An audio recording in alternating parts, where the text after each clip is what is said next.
How's it going, everybody? It's Moonsong here. Yow! So today what we're going to be doing is we're going to be looking at my Altergeist deck profile. I've been playing at locals for the past 3 weeks and it has done consistently really well. I've won one of the locals, I came second in the other one and second in the third one, and I came very close to winning, and it's been doing very well against the meta deck. So let's get straight to the deck profile.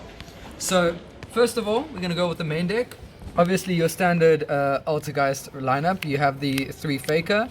Yeah, still Ultras, sorry guys. The Prismatics are on their way, don't worry. You got the 3 Faker, 3 Malusik, the 3 Marionetta, and then you got the 2 Solkitas, and then the 1 Kankuri. That's the standard ratio, everyone knows that. Everyone knows what Kankuri does, we know what Solkitas does. The loop is insane. This card is so insane with the attack loops, like it's just dumb right now. It's crazy. Now with the hand traps, I only went for the Ash, Vela, and Imperm, but I also added DD Crow because of Eldritch coming out. So we've got the 2 Vela over here I played. I didn't play 3 because I didn't want to put in too many hand traps. I didn't want to break too much. I don't know, it just felt right at 2. So I played the 2 Vela over there, the 3 Ash Blossom, obviously standard.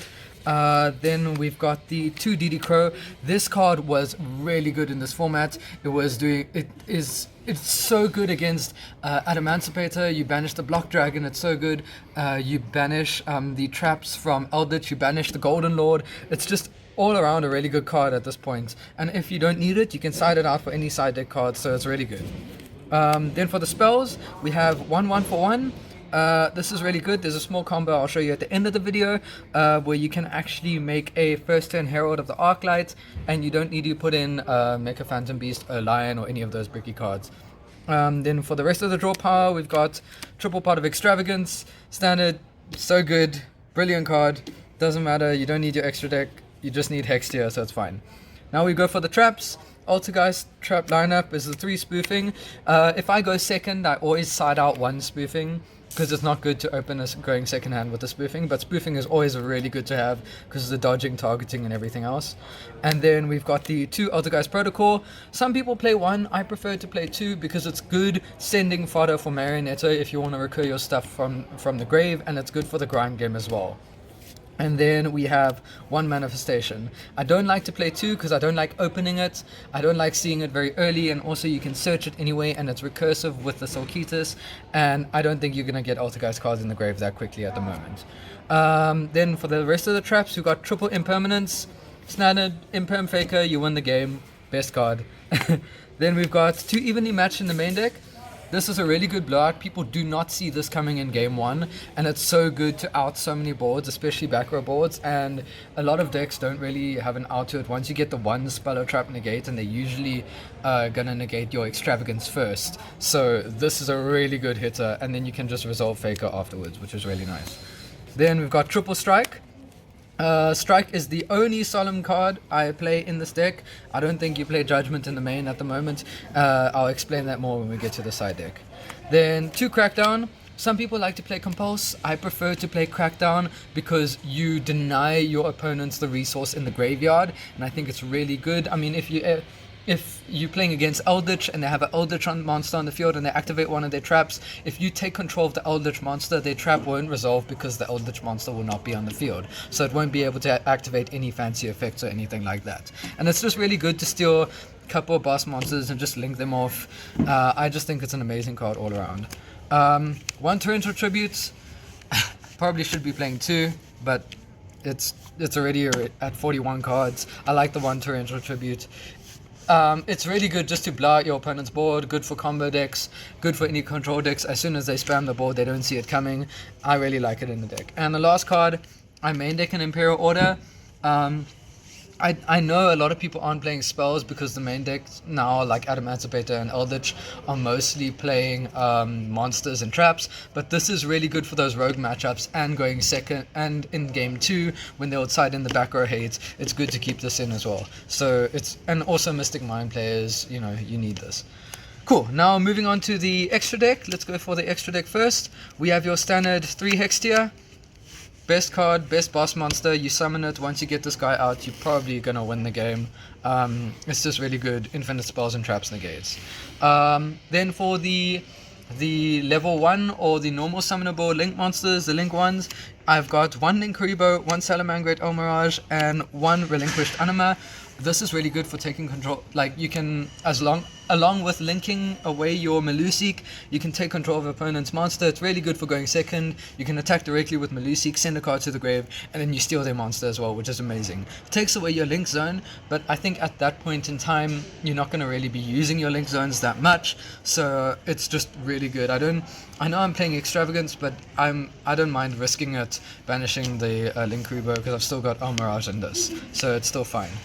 Then we have Link Cross. You have to play Link Cross in every deck at this point because it generates the tokens. It's also involved in the combo that I'll show you later on. And if you get Hex to your first turn and you go into Link Cross, you get the 2 tokens and you get another search, which is really nice. Then for the other generic links, I've got the Trauma, the Fire Trauma Heater. This is really good because you can summon Ash from your opponent's grave, and then you can go into Needle Fiber plays, which is really nice.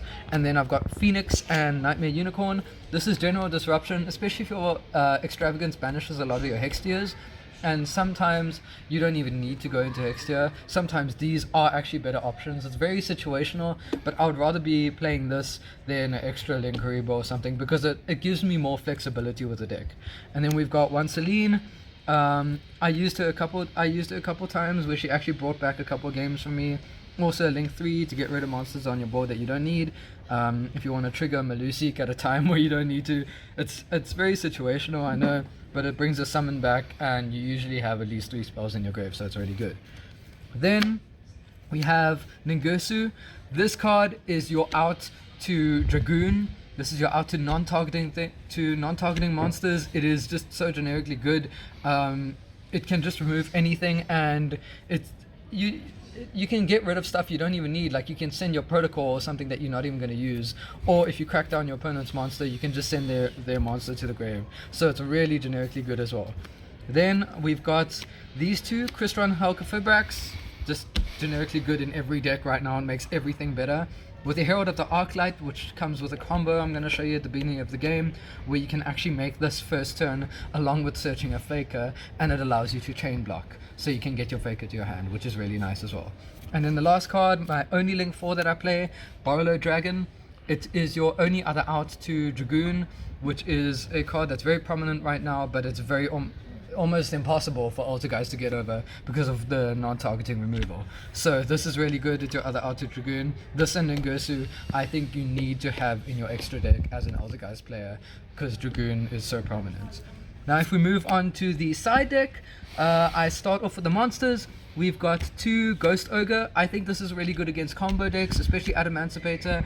This outs them very well. It's also good against some matchups, like for example, Altergeist is actually a really good matchup if you go against the mirror. It's just a good hand trap all in all, and you can side out your DD Crows if you don't need them, which is nice. Kaijus are so good. There's also your out to Dragoon, and a lot of the times, especially in Altergeist, this deck can actually go second really well, judging by the amount of hand traps you play, and also the fact that you want to Kaiju the problem, and then you normal summon Melusik and you can attack over, and you can bounce the Kaiju back anyway on your opponent's turn. It's just really, really good, and it's such a good going second card. I don't like to, I know people like to play Rasphere mode and all those things, but I think this is better at this point in time. It doesn't eat your normal summon. Yes, you can't Faker, but you usually won't Faker on your turn 1 if you're going second. So it's still really good.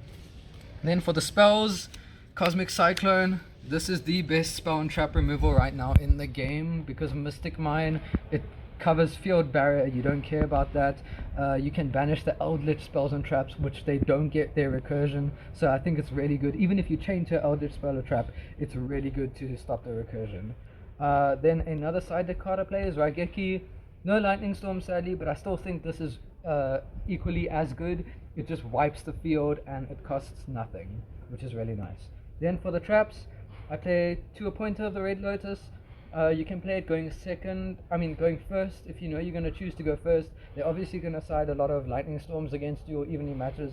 This is really good, and even if they don't have the card in their hand, you can banish the start to their combo pieces, which buys you a lot of time in the game, which is what you need. Then we've got Triple Judgment in the side.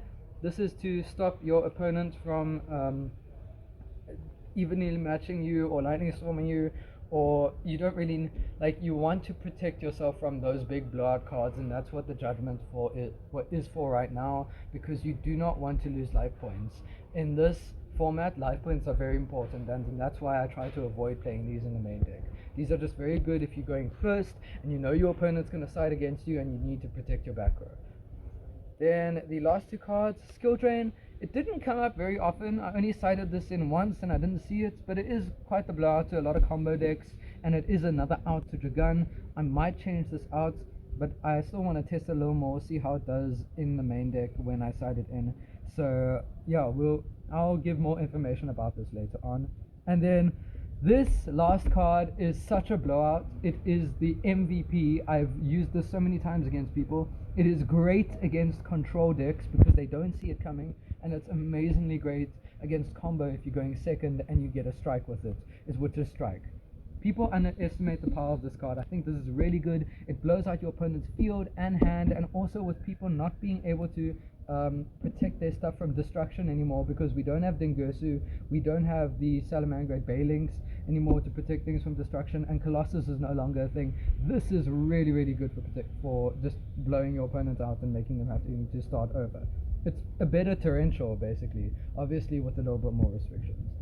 So that is pretty much the main deck. I can get a couple of cards out to show you the combo for what you need to do in order to actually get your needle fiber combo to work. So what we're going to do here is we're going to get out a Veiler, and then we're going to need a 1-for-1, which is what you need to start the combo, and then you can have any other monster. Let us get out a Silkeatus, or actually better yet, let me just find something that we can probably use. Let's get out let's go for Ash. We can go for Ash, it's fine. So what you can do is you can 1-for-1 the Ash, and you summon your Meluseek. Then what you do is you can normal summon the Veiler. Now at this point, you can either link into the Linkuriboh, which doesn't chain block the Meluseek, but it does give you the Linkuriboh at the end of the turn. So what you can do is, if you want, you can link into the Linkuriboh, and then you get to search your Faker, obviously. And then what you can do from here is you go into Needle Fiber. Let's just find it up here. You go into your Needle Fiber, and then the Needle Fiber, you get to summon another Ash, because obviously Ash does nothing in your deck. You want it in your hand. And then from there, you've already got the Faker in hand. This is obviously your 3 cards. You link into your Linkross, which gets you your 2 tokens over here. And then this allows you to tribute 1 token to summon the Linkuriboh back if you went for the Linkuriboh. Otherwise, you can just chain block the Meluseek if you're not feeling brave enough. And then this is a level 1, so you get to synchro into your Herald of the Arclight, which gives you an additional negate for that turn. So you've got the Herald of the Arclight, you've got the Fake in hand. That was only 3 cards, and then you set 2 traps, which I think is really good. This is a Macrocosmos while it's on the field, and it's also an Omni-Gate, which is really nice. That's my video today. I hope you guys enjoyed it. Let me know what you guys are playing in this format. Let me know any ideas you would like to give me for your Altergeist deck profiles, and let me know what you think of this, the Witch's Strike. I think it's such a good card, this format. I hope you guys will try it too. It is just so good, and people won't see it coming. Thank you so much for watching the video, and I'll see you guys in the next one.